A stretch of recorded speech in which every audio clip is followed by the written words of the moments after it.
After the sacrifice of a lifelong of shouldering high debt, young people need hope, jobs, and homes. Why won't the Prime Minister reverse his disastrous decade of policies so that we can restore that hope?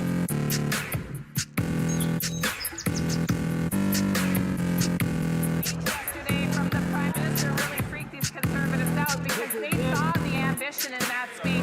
And not only did they see it in that speech today, as the Prime Minister stood with the Premier investing in new nuclear to ensure the jobs of today and the future, they know that the youth... Speaker, we will take no lessons from these conservatives. Trust me on that, Mr. Speaker. It is too bad that that minister didn't...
Welcome to Occam's Razor. Man, you know what? There's not a week that goes by without some kind of technical issue on the show. Wouldn't you know it? I have this great new startup. And of course, they hit the wrong scene and started the scene from the next show that starts in an hour and a half. So welcome to Occam's Razor. This is Blazing Cat for Fridays, where we do a cold read-through of the best news aggregate for an unobscured eye on current events. I'd like to thank BCF for posting these live streams and for his tireless commitment to publishing a site every day coming up on 20 years in February. As you may be aware, BCF had a fundraiser a couple of months back, so please support his site. We are streaming on 3 platforms, Rumble, X, and CommuTube. So please like, thumbs up, follow, and share, and subscribe. And most of all, the chat is up, so please feel free to ask anything. Try to keep it clean and don't be abusive, and if you are, I don't really care. Comments drive the algorithm, and when I'm not driving it down with my forbidden words. And after the live stream, please join us on the nap. The other scene that was playing at the beginning, just before Blazing Cat for intro. Please join us on the nap there with a no answer period at 10:30 on Fridays. Usually it's at 1:30 during the week, where we cover the question period, prefaced by a review of the far left evil that has beset our land and the events that surround it. The nap is a daily show, so please join us 45 minutes before the question period or until government decides to stop showing up in the lower house. So let's go and go right into the next scene. Come on, Fady. There we go. All right. Just to show you once again our website, we do have a lot of videos that come out. Some rather interesting videos. I think one of my favorite ones is Chef Francois Cooks the Book. And of course, we have the most stupidly dangerous man in Canada, our safety minister. But that's not why we are here. We are here to go and visit Blazing Catford. All right. Let's get right to his site. Oh, yeah, and by the way, here we have all our playlists on our YouTube. We also have the playlists on Rumble. And if you do want to chat, it will be on the Rumble site. So just let me bring up my Rumble studio panel. So make sure that we have that up. No, what's going on? There we go. Much better. Okay, now let's do a quick refresh on our cat. There we go. Come on now, refresh. Let's bring it right to today. I have not looked at this site since yesterday, so this will be a cold read-through. Why is this not... What? Oh, I know what's going on. I was actually on that story. There we go. Ah, look, we're up. Excellent. All right, first story, Whiskey Tango Foxtrot. The NDP just said 50% of Canadians are racist for wanting to deport migrants who are here illegally. Well, let's give that a listen. Thank you, Mr. Speaker. Since the NDP formed government in 2017, it has flooded 1 million immigrants into British Columbia. The excess population has driven wages of BC workers down. It has surged demand for our healthcare system, with ER wait times reaching 14 hours.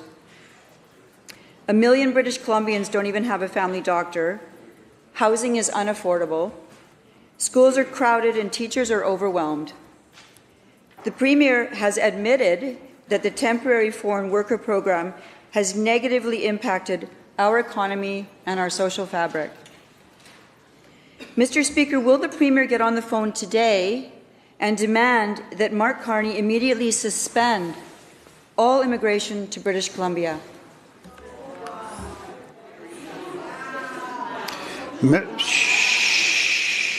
Minister of Jobs and Economic Growth. Thank you.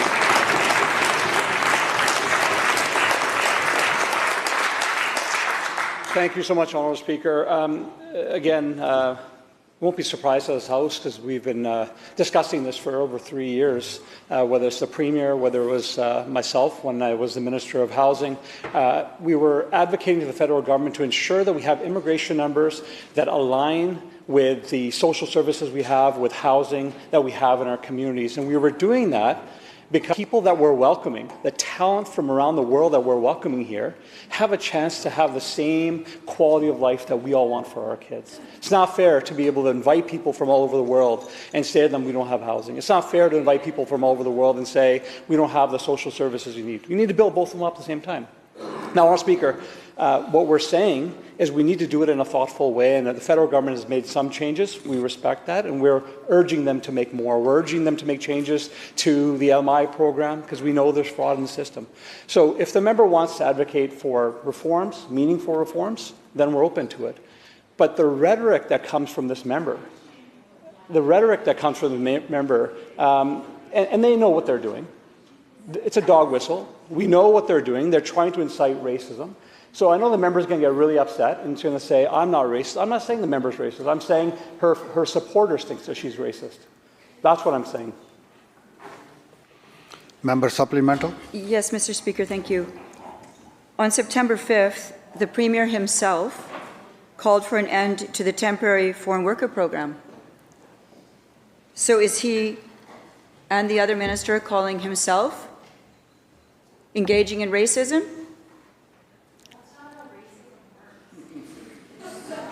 Members, no crosstalk. Member has the floor. Please continue. But the truth is, Mr. Speaker, the Premier isn't even calling me or my questions racist. He's calling Canadians racist for wanting to have a border.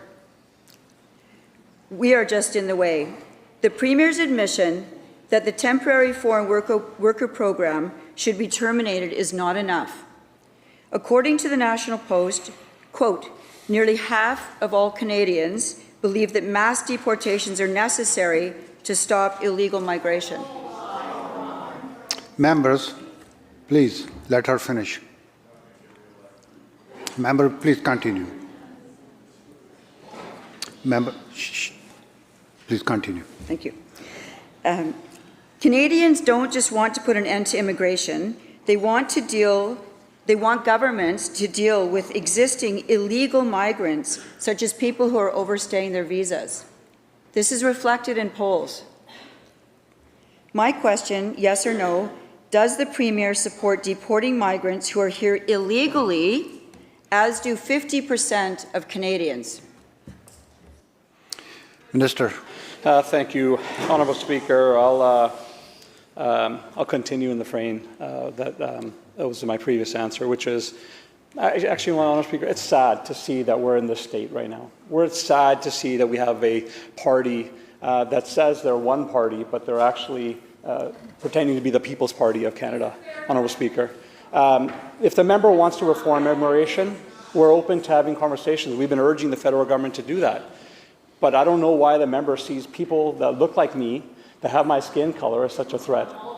We are born here in Canada, and I know the member doesn't see the difference between the two, but we all have an opportunity to contribute to this country. It doesn't matter where you come from. We're a room full of immigrants, unless you're an Indigenous representative here. We all come here for a better life. That's what we all should be fighting for. It's a sad state of affairs to see this party running as the new racist party in British Columbia. What a bunch of fascists. Can you believe these clowns? Now, one thing I am rather surprised at is how quiet it is in the British. He's like, shh, man.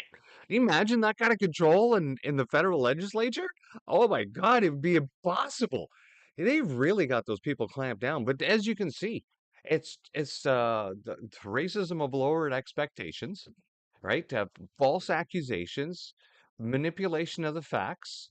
It's just insane. These cultural Marxists will stop at nothing to destroy Canada. And then when she mentions borders, they start losing their minds. You know why? Because they don't believe in borders and they don't believe in Canada.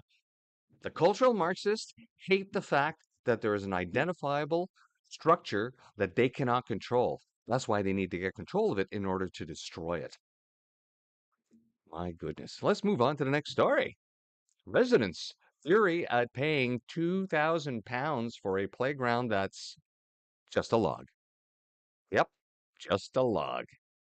Any parent concerned over the amount of time their child spends on social media may well consider the idea of them climbing trees as a great way of having fun. But getting back to nature becomes far less enticing when the upkeep comes with a £2,000 price tag and doesn't contain much nature. Oh my God, that looks like a pretty awesome piece of driftwood, though. That's insane. Well, the UK is a fallen country.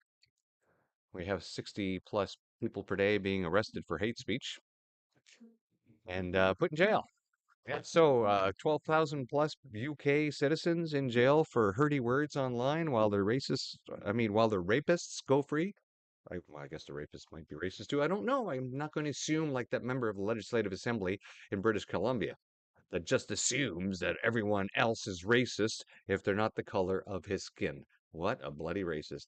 Here's an X post under Whiskey Tango Foxtrot by 401 DA Sarpanch. Breaking Ontario driver's license. He says here, proof of legal status for foreigners. All Ontario licenses expire based on status, just like health cards. If you have no status, you are now illegally driving. Foreign license fraud experience counts if your license is from, well, I guess let's click on that and see what happens.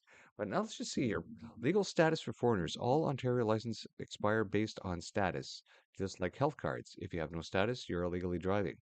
Oh, okay. All right. They're just saying it expires. So Ontario will be making a major change announcement on driver's licenses for road safety. Oh, okay. So I guess the next time I get a driver's license, I will be handed something new. Canadian driving experience requirements for commercial. Okay. Residency and visa foreign. I guess I don't have to worry about anything. 3 years of mandatory 1 year Canadian driving experience to begin commercial driving. Mandatory 1 year. Well, that makes sense, and maybe being able to speak one of the two official languages would probably be a good idea, so that you can actually read the signs, actually understand the law that you're supposed to be following when you're driving. The Highway Traffic Act, when you drive through Ontario, applies to Ontario. And now imagine as a trucker, you're driving through all these different provinces, each of them having their own provincial legislation when it comes to driving on their roads. And you have to be cognizant of that. How the hell are you going to do that if you can't even speak one of the two official languages that the documents are actually being printed in? Oh, I know what we'll do. We'll just make the driver's test for 53 different languages in Ontario. Yeah. People just don't think their crazy cultural Marxist ideas through. That's why they don't believe in borders.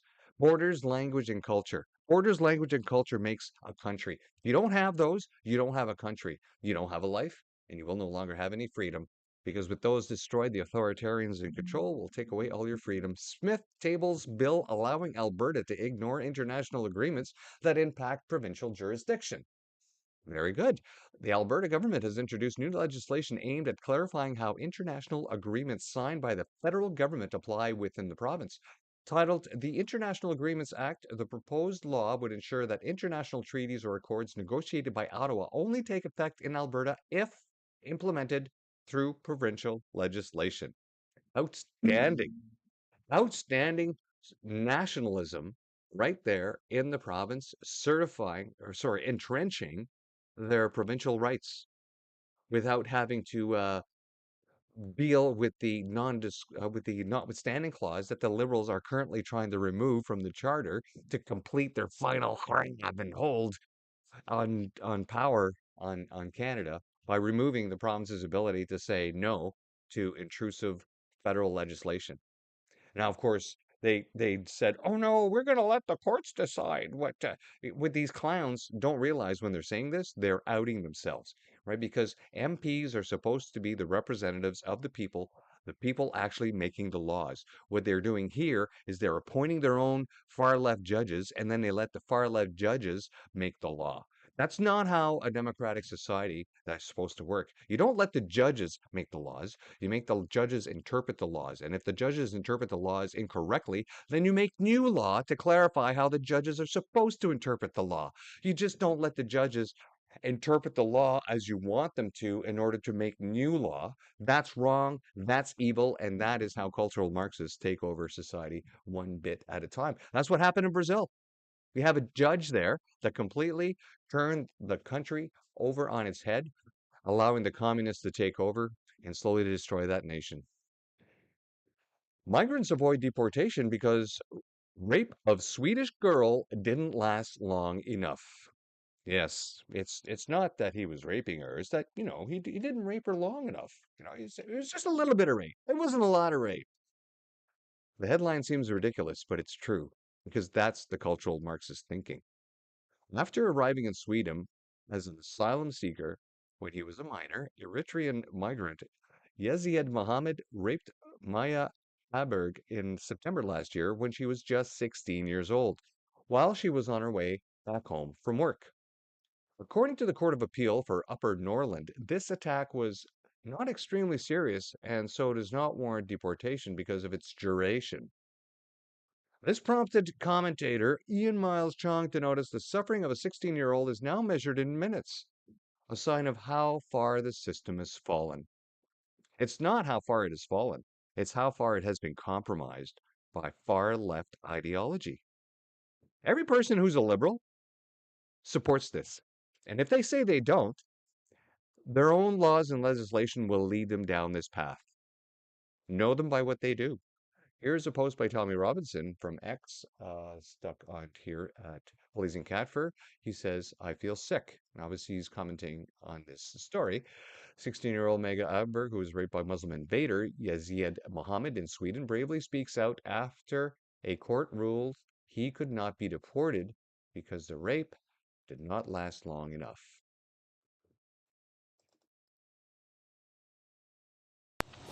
Jag mår fortfarande illa när jag tänker på det.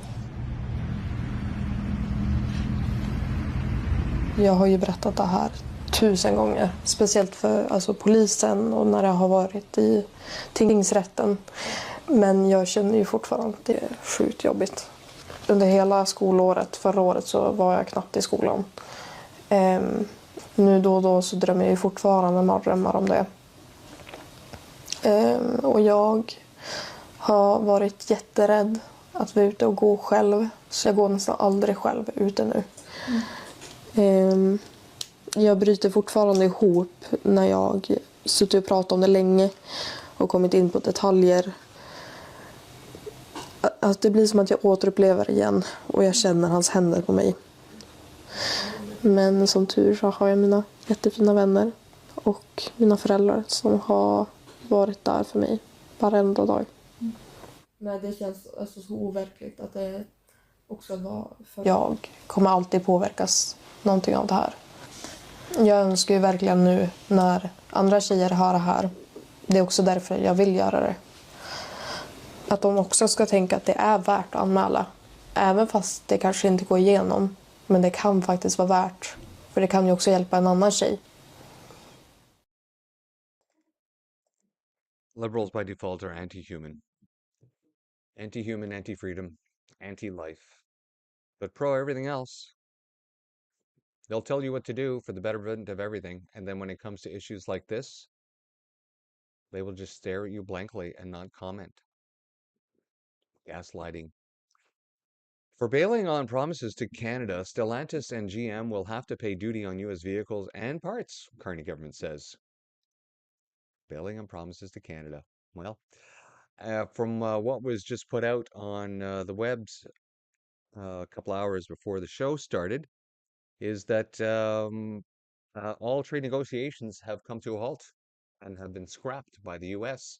because of Fat Trudeau's recently $76 million boondoggle of deciding to run an ad down in the States and manipulate what Ronald Reagan said, angering the Republicans and thus getting Trump's ire up and then canceling all negotiations, proving once again that the Liberals are just disastrous at statecraft because they don't have a clue. They don't know how to deal with people. They don't know how to deal with people at all. They demand, they issue orders, they tell you what to do, and then they gaslight you when you try to discuss things with them. And then they act like they have a majority in Parliament when they don't. They don't take any good ideas, unless, of course, they can steal it and then remanipulate it for their own reasons, like they did during the election and like they are doing now here in Parliament. The opposition keeps introducing bills, and they just keep grabbing those bills, changing it, and then reintroducing it as their own. But of course, every time they reintroduce a bill, it has to be manipulated in order to make them and their friends rich by always including clauses in there, or by reducing the effectiveness of freedom in Canada by introducing additional layers of protection or reviewing or anyway. These clowns, so now they pissed off the U.S. so badly that everything is going to go up in price right now because, well, like we said from the onset, those of us who knew what Carney was like, that he has no political experience, no statecraft experience whatsoever.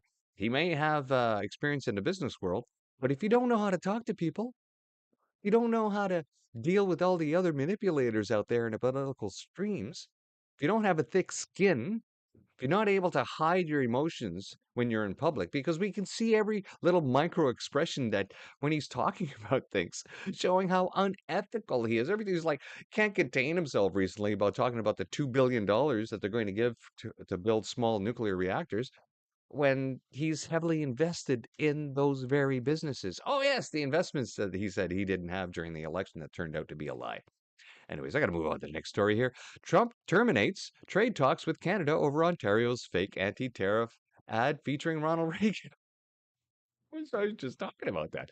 As I'm telling you, this is an actual cold read-through. I did not look ahead on this. President Trump abruptly called off trade negotiations with Canada on Thursday after the Ontario government funded an anti-tariff ad campaign featuring the voice of Ronald Reagan. Ronald Reagan Foundation has just announced that Canada has fraudulently used an advertisement which is fake, featuring Ronald Reagan speaking negatively about tariffs. Trump wrote in a late-night Truth Social. High tariffs inevitably lead to retaliation by foreign countries. Markets shrink and collapse, businesses and industries shut down, and millions of people lose their jobs. Here's a quote from the video. The government of Ontario is up, and this anti-tariff ad featured a clip of Ronald Reagan. And of course, Fat Trudeau, right here from Ontario, he's bragging about it on TV, bragging on how he spent this money on an ad to manipulate the minds of Americans against their own government. What the hell are you thinking of, Duck? It's like blatant foreign interference in another nation. It's not even real advertisement.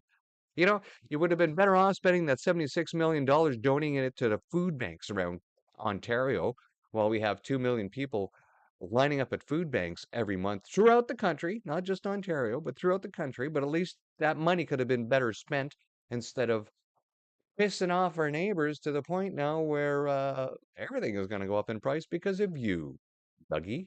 Yes, you, Dougie. And he was all about the Crown Royal. But meanwhile, Rogers, Rogers is about to move the last of its workers out of the country. Yeah. And of course, I guess whatever move it is they're doing is coming up at the end of the month. Anyways, I'm going to cover that on the nap. You can join us there at 10:30. Mario Zalea has a little piece on that. What do you got here? Listen to President Ronald's unedited remarks. Yes, well, suggest you go to Arnie's site and listen to these videos. All right, then again, if you're watching this video on Arnie's site, then it's just down below. And here's Donald J. Trump. Is this from his Truth Social? Probably. The Ronald Reagan Foundation has just announced that Canada has fraudulently used an advertisement which is fake, featuring Ronald Reagan speaking negatively about tariffs. The ad was for $75,000. Oh, I thought it was $75 million. I think you might have got that number wrong. They only did this to interfere with the decision of the U.S. Supreme Court and other courts. Tariffs are very important to the economy and national security of the USA based on their egregious behavior. All trade negotiations with Canada are hereby terminated. Thank you for your attention to this matter, President J.D. Trump. All right, so there we go. Screwed it up. The Globe says Trump says he's ending. Yeah. CBC, Trump says he's terminating. APO, Trump says trade talks with Canada terminated. CTV, Trump says trade negotiations terminated. Global, Trump says ending trade talks with Canada. International, New York Times, Trump says he's cutting off trade negotiations. What's the Washington Journal, WSJ, or BBC, the controversial Reagan advert. And here's what he really said. Anyways, it's international news. International embarrassment by both our liberals and our progressive conservatives. And I've always said there is no such thing as a progressive and conservative. That's an oxymoron. Those are really just red Tories, which are liberals wearing a blue suit. Because anybody who's a progressive cannot be conservative. Because if you're progressive, that means that you always want to change everything instead of conserving things the way they are and improving them, right? You just want to trash everything and move progressively towards the future. And how's that working out for you, Fat Trudeau? Bernardo, disarming good people does not make good people harmless. Makes good people helpless. Indeed. It's one of my ongoing memes in my nap intro. How will you take illegal guns off the street? We will confiscate legal guns out of people's safes. Oh my God. When criminal violence strikes, no one is coming to save you. That's the uncomfortable truth most people don't want to face. It's not because people on a regular folks don't care. It's impossible for anyone to predict. And be there the terrible moment when violence strikes. Well, if you have a property, I'm saying it's a really good thing to have a garden, and because you have a shovel, usually and some land in the back, and you can dig holes, and you can put things in those holes that will make your garden grow, like compost. And it's good to have a little compost pile also on your property because you never know when you need to put something in a composting. I put stuff in a compost every day. Yeah, sometimes I have to kill critters on the property, and they end up going in the compost pile to to break down, and it all goes back to the land. Anyways, left-wing cultural revolutionaries are decapitating statues and calling it art. Well, of course, it's not left-wing, it's Marxism. You must destroy the past to control the future. The centerpiece of a new exhibit in Los Angeles is mangled junkyard of a statue with a horse and human limbs glommed together like some kind of zombie Ichabod crane. Now dismembered beyond recognition, the piece was once a statue of Confederate General Thomas Stonewall Jackson. Now, what people don't realize is that when there are statues up there in a country like this, especially a place as divided as United States, there's still a lot of people with a lot of emotions generationally behind these fixtures, and that's why they are there. And when you tear those down, you're attacking those people. But those people don't care, right? Because they don't think there's any accountability for their for their actions. And I'm just looking over here, and I'm very surprised. I'm very happy. Thank you all for putting some chats up on right here in Rumble, and I'm seeing we're having some viewership. It's outstanding. I really appreciate all of you putting those comments in. You can't understand how warm it makes me feel. All right, let's move to the next story here. Eastern Europe is the West's last hope. Since they made the mistake of sabotaging this teleprompter, Donald Trump spoke off the cuff at the UN and said the unadulterated truth that your countries are going to hell. Which countries? Those of massacres in synagogues, those where Islamic terrorism is being celebrated in the streets, those with terror plots against Notre Dame and heads of government. Under these conditions, the next 5 years will be the last electoral cycle for Western Europe. Then it will no longer make sense to place hopes in the 2033 or 2045 elections. It will already be in hell. And if you've been following European politics, it's been they're canceling elections in various places. So within Europe itself, they've gone ahead and canceled elections. They've canceled people that have won elections in Europe, sorry, in UK right now at the municipal level. They're so freaked out that Reform is going to win all the seats that they are canceling those elections. This is how desperate the far left and the authoritarians are. They're seeing their entire manipulation of events to destroy all borders and destroy the West from within through mass immigration is finally crumbling because they didn't do it fast enough and the people are rejecting it. Canada needs to rein in spending. How about we stop handing out billions to wealthy seniors? Yes, I just seen that recently, where they're talking about cutting OAS. It's not so much to stop handing out billions to wealthy seniors. How about we just, and of course, with through the taxation system, they could just see how much people are actually getting every year, and then just have a certain limit that you don't get OAS if you are getting so much money um, above the poverty level. Now, the other flip side of that is that people will say, well, they paid into that their entire life and now they don't get to collect it. Let me mention to you some other things that people pay into their entire life and don't collect.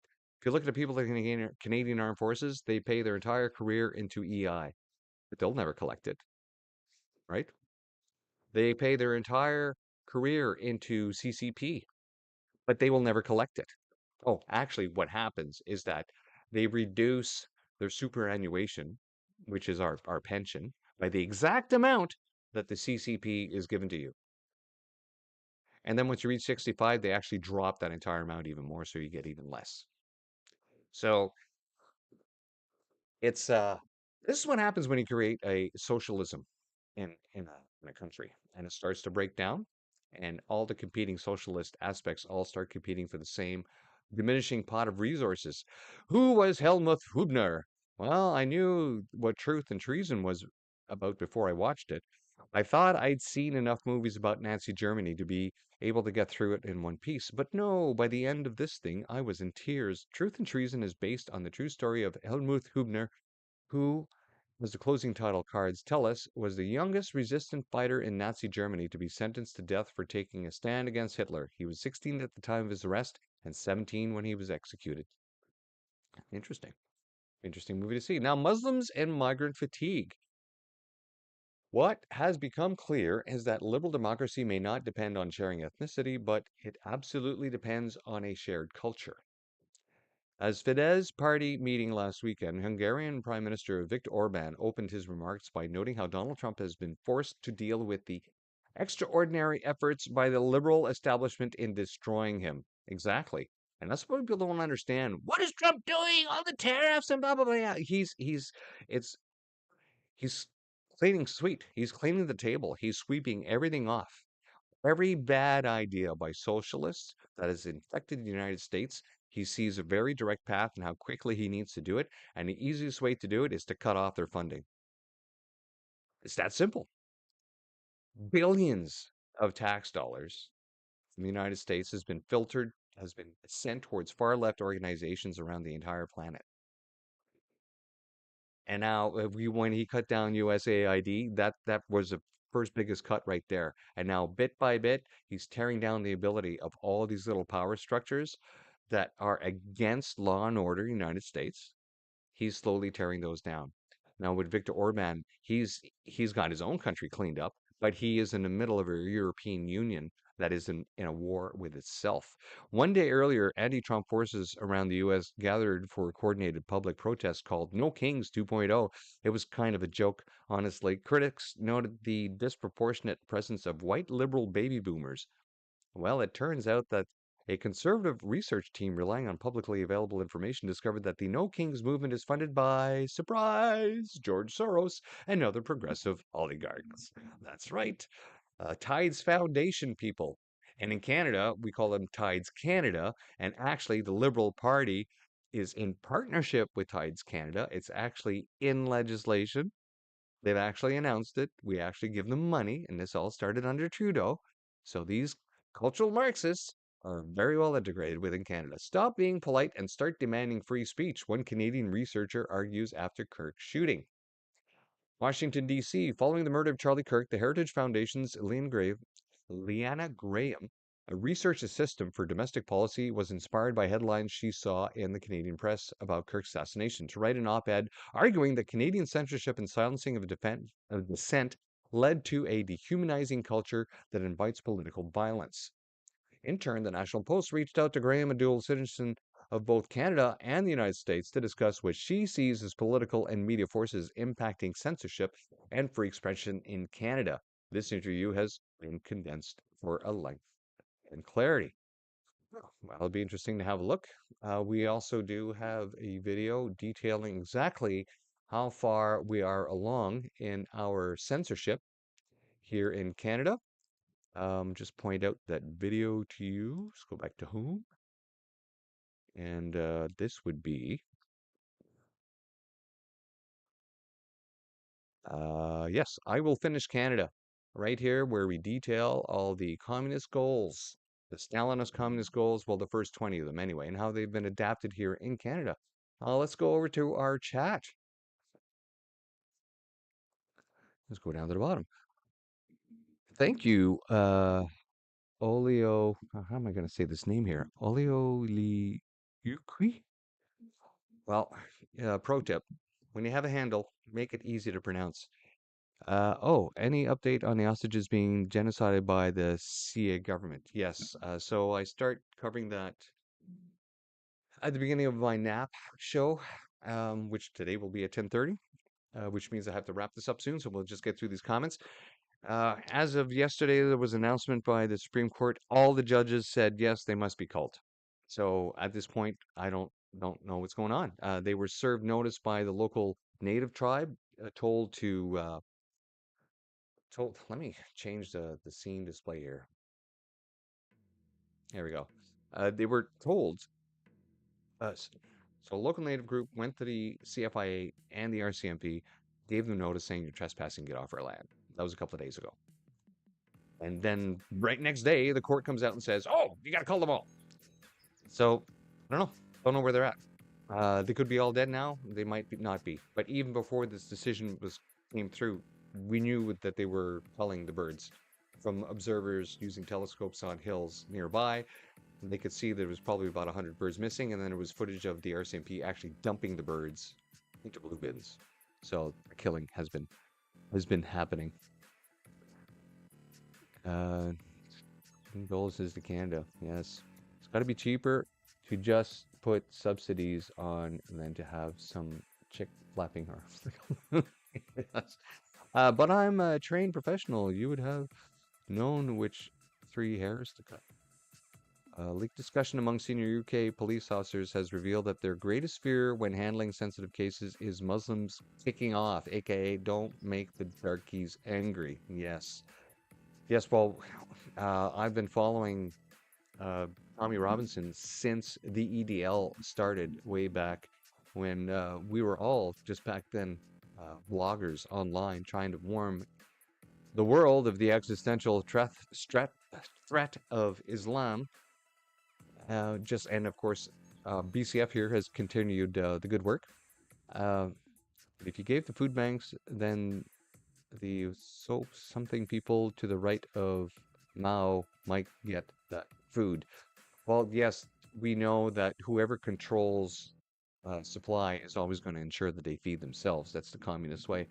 I'm as sick of a progressive and conservative as I am of right and left, meaningless since the French Revolution, individualism versus collectivism. No, because libertarians are retards. Yes. Well, I know the Crowder recently. I think it was yesterday. Crowder was going off about libertarians, stating basically that he's sick of them too, right? Because it's nice to be a libertarian, but then you have to have guardrails, and sometimes they just don't have any. I agree with the normal sane Democrats now that as I ever did as a retarded libertarian, but I repeat myself. But some puzzling and mysterious reason that makes me more of a Nazi. Only if you follow the same ideological comparisons or beliefs that the Nazi Party did, right? The same socialism.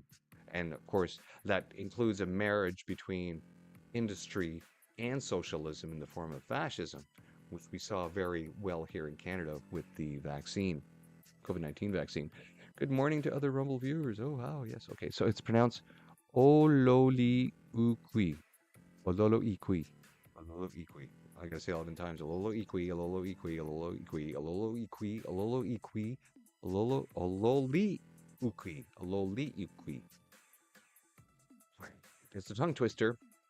And so, all right, we got to wrap this up. And okay, I've been doing retarded movies reviews on my Rumble exclusive channel, Hollywood Burning, but I have to go on hiatus due to death in the family. Oh, sorry to hear. And back next year. All right, well, there, shout out for Ololo Ikwi's Rumble channel, Hollywood Burning. I will write that down because if I don't, I'm not going to remember to look at this a couple hours from now. Burning. Excellent. Outstanding. All right. See you guys next week. And while we do the outro, I believe I have stuck in the what was accidentally played at the beginning, which is the intro to the nap at 10:30. So please join us there. Outstanding. Thank you all for coming out. We'll see you next time. Bye-bye. After the sacrifice of a lifelong of shouldering high debt, young people need hope, jobs, and homes. Why won't the Prime Minister reverse his disastrous decade of policies so that we can restore that hope?